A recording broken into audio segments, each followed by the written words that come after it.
Her topşırığımızны biz büyük kişilerinin мәгариф, мәктәп, укытучылар турындагы сүзләр белән башлыйдык. Бүген алай булмас. Татарстан büyük фаҗига кичерә. Укучылар һәм укытучылар мәктәпкә һөҗүм вакытында һәлак булды. Исәнмесез, бу белем дөньясы. Бүгенге программада башка сыймаслык югалту. Балалар һәм укытучылар һәлак булган Казан мәктәбендә нәрсә булды? Ил тарихын белү, җиңү диктанты нәтиҗәләре нинди? Яңаша өйрәнергә Россиянең иң яхшы укытучысы Казанга нинди максат белән килде?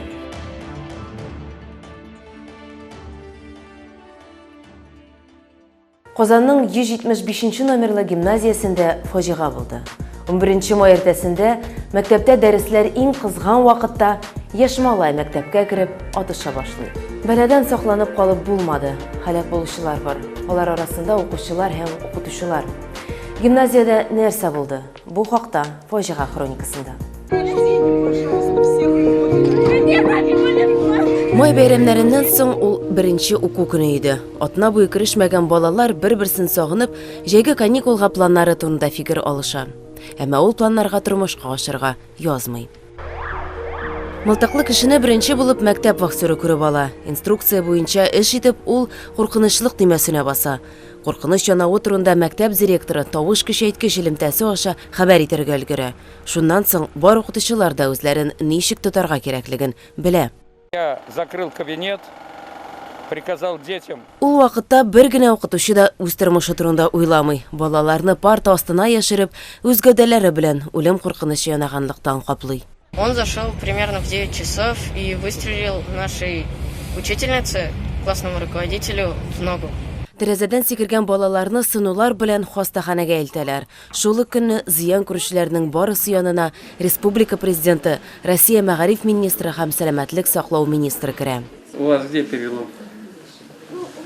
Федераль министрлыклар һәм ведомстволар җитәкчеләре белән бергә Казанга медиклар һәм психологлар килә. Авыр эмоциональ тетрәнү кичергән укучыларга, педагогларга ярдәм күрсәтә. Иң авыр хәлдә калганнарны икенче көнне самолетта Мәскәүгә күчерәләр. Шәршәмбе көнне зиратларда бу фаҗигада һәлак булган кешеләр белән хушлашалар. 7 бала, 8нчы сыйныф укучылары һәм 2 хатын-кыз, инглиз теле укытучысы һәм башлангыч сыйныф укытучысы. Режим охраны объекта. Сак режимы төрле, әмма барлык объектларда сак сигнализациясе төймәсе белән җиһазландырылган. Бу иң төп ысулларның берсе. Ул барлык махсус хезмәтләргә хәбәр итә. Кнопкой тревожной сигнализации. Элек үзе дә укытучы һәм директор булып эшләгән республика вице-премьеры Ләйлә Фазлиева хәбәр иткәнчә, тикшерүләр тәмамланганнан соң ул хәлгә ахыргы бәяне бирергә мөмкин булачак. Әмма ул мәктәп коллективы тотышы һәр яклап дөрес булуына ышана. Безнең укытучылар чын батырлык кылдылар, алар вакытында ишекләрне яба һәм кайбер укучыларны үз гәүдәләре белән капладылар. Казандагы хәлнең барышы турында Россия президентына даими рәвештә сөйлиләр. Владимир Путинның матбугат сәрхәтибе Дмитрий Песков белдергәнчә, ил җитәкчелеге мәктәпнең барлык педагогик составының фидакарлыгын һәм батырлыгын югары бәяли. Шәршәмбе көнне мәктәпкә кереп укучыларны атып үтергән Илназ Галәвиевне тикшерү изоляторына җибәрәләр. Нинди максат белән үзе берничә ел элек укыган мәктәпкә үтерергә бардың дигән сорауга ул җавап бирми.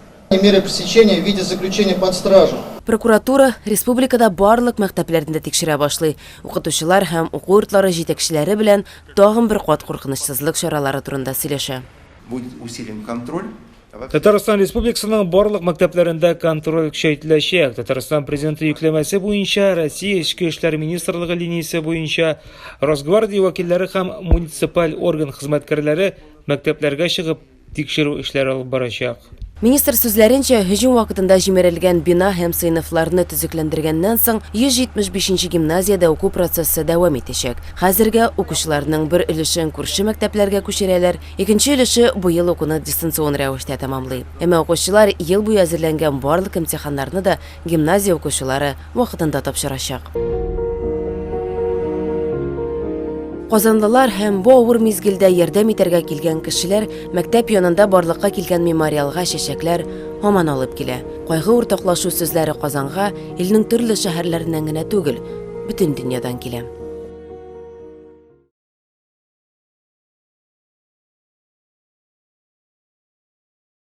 Башка темаларга. Россиядә яңа традиция барлыкка килде. 9 май бәйрәме алдыннан җиңү диктанты язу. Тарихи проект безнең илне генә кулачлап калмады. Аңа дөньяның 80 иленнән катнашучылар кушылды. Алар Бөек Ватан сугышына багышланган сорауларга җавап бирделәр. Алар өчен инглиз һәм кытай телләрендә вариантларда махсус эшләнде. Җиңү диктанты Казанның 98-нче мәктәбендә дә узды. Анда укытучылар һәм балалар гына түгел, җәмәгать эшлекләре, депутатлар, шулай ук Татарстан мәгариф һәм фән министры катнашты. Нияз Рахман шул диктантта булып кайтты. Рамазан Шәрәфетдинов Казанның 98-нче мәктәбенең кадет сыйныфында укый. Ике бабасы да сугышта катнашкан. Үз тарихыңны белеп, Бөек Ватан сугышы турында булган гыйлемнәреңне яңартып тору комачау итмәс ди ул. Айруча тормышын хәрби эш белән бәйләргә теләүчегә. Мин кичәйдә кич белән утырдым, әзерләндем. Бөек Ватан сугышы турында историяны укыдым. Минем менә ике бабай булган, бер бабай ул үлгән 40-нчы елда, эшелонда баргач, икенче бабай ул бөтен сугышны узып китте, Польшада сугышты, отрядлар белән, аннары тагын бендеровцы белән сугышты. Җиңү диктанты Татарстанда 3-нче тапкыр уза. Быел барлыгы 159 майданчыкта, шуларның берсе Башкаланың 98-нче мәктәбендә. Биредә балалар белән бер парта артында Татарстанның мәгариф һәм фән министры Илсур Хәдиуллин да утыра. Безнең тарихны яшь буын вәкилләре кечкенәдән белергә тиеш ди ул. Чөнки сугыш дигән афәт хакында онытырга ярамый. Илсур Хәдиуллинның бабасы шулай ук сугышта батырларча һәлак булган. Әтисе фронтка киткәндә, әниемә 20 көн булган, гаиләдә 4 бала әтисез үскәннәр. Мин бүген сугышка катнашып булган һәркемне искә алам. Мәктәп еллары искә төшә. Безне 9 майга митингка чыгаралар иде. Безнең алда ветераннар, тыл хезмәтчеләре чыгыш ясый иде. Аларның батырлыгы аркасында бүген шушы илдә яшибез ди ул. Җиңү диктантының максатлары бик зур, бик изге.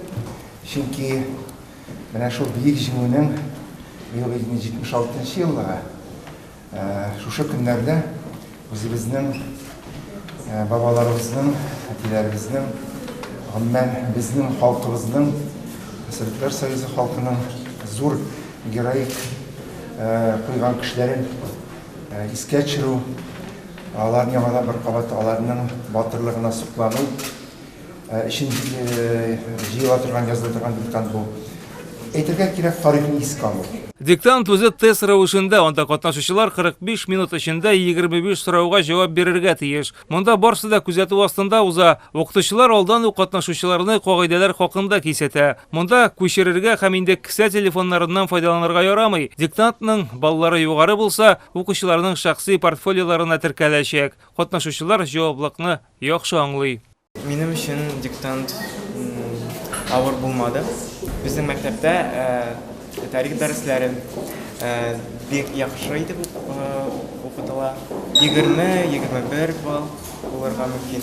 Мәктәп укучылары белән янәшәдәге партада министр Илсур Хәдиуллин да җаваплыкны тоя күрәсең. Биремне игътибар белән үти, хәтта кайберләрен эчтән кабатлап укыганы сизелә. Сораулары бик кызыклы ди министр. Шәхси портфолиога бу баллар өстәргә мөмкин һәм тиеш тә. Булай инде уйвар курсларына керү өчен мин уйлыйм, бу андый нинди дә булса, андый максат белән эшләнәм. Менә югары курсларына керү өчен мин бүген диктант язам да, ничәдер балл алам да, керәм дип. Бу аның өчен түгел, бу кешенең шәхси эше, бу һәр кешенең күңел эше. Шуңа күрә, әлбәттә, балалар яхшы язсалар, билгеләр яхшы булса, тарихны белүләрен күрсәтсәләр, без аңа сөенәбез. Ни өчен Казандагы майданчыкларның берсе буларак 98-нче мәктәпне сайлаганнар соң? Җавабы гади ди укытучылар. Әлеге белем йортында патриотик рух көчле, аның хәтта биредәге диварлар саклый кебек. Безнең мәктәп кадет мәктәбе. Кадет мәктәбе булгач, ул бит инде 41-45 еллар сугыш, безнең балаларда инде белемне тикшерү максатыннан билге куелмый, балалар билгеле булачак. Алар идентификатор номерларын үзләре белән алып китәләр һәм сайттан үзләренең ничә балл җыйганнарын кереп белә алалар. Гомумән алганда, җиңү диктанты үзенә күрә яхшы бер күркәм традициягә үрелеп бара. Казан гына түгел, башка шәһәр һәм районнар да бу акцияны хуплап алды. Мисал өчен, акциянең географиясе ул дөньяның 80 илендә һәм Россиянең төрле төбәкләрендә үтә. Быел Татарстанда да майданчыклар күләме 159, 130 мәктәптә, 11 вузда, 2 һөнәри белем бирү оешмасында, 2 музейда, 3 гаскәри частьтә, 5 күч структурасы учрежденияларында 5 хәрби уку йорты, 3 предприятияларда оештырылды. Иң мөһиме үткәннәр хакында унытмау, чөнки Бөек Ватан сугышы безне бердәм һәм көчле алдагы буыннарга аяз күк йөзе белән итте. Казан Федераль университетының IT лицейына махсус укыту фәнни үзәк булдырырга 600 миллион сум акча биреләчәк. Мондый мөмкинлеккә ул грант бәйгесендә җиңеп лаек булды. Лицей-интернат өчен бу матди базаны җиһазлауда, укучыларны фәнни тирәлеккә җәлеп итүдә, олимпиада хәрәкәтен көчәйтү, яңа стандартлар буенча педагогларны әзерләүдә. Лицей ансыз да илнең иң яхшы уку йортлары рейтингында. Шуңа күрә ел укытучысы бөтен Россия бәйгесендә абсолют җиңүче математика укытучысы Михаил Гуровны нәкъ менә бирегә чакырулары көтелгән хәл. Ул мәктәп педагоглары һәм укучылары белән мастер-класслар уздырып кына калмыйча, бәйгенең төрле этапларында катнашкан Казанның укытучылары, шулай ук яшь өмет бирүче педагоглар белән дә очрашты. Гөлия Насибуллина илнең иң яхшы укытучысы белән танышты. Һәр укытучы алар өчен оештырыла торган махсус конкурсларда катнашып карарга тиеш. 2020 елның Бөтен Россия ел укытучысы бәйгесенең җиңүчесе Михаил Гуров нәкъ шулай ди, Казан шәһәренең IT лицейында ул мондый чарада катнашу тәҗрибәсе турында сөйләде һәм үзенең укыту алымнары белән уртаклашты.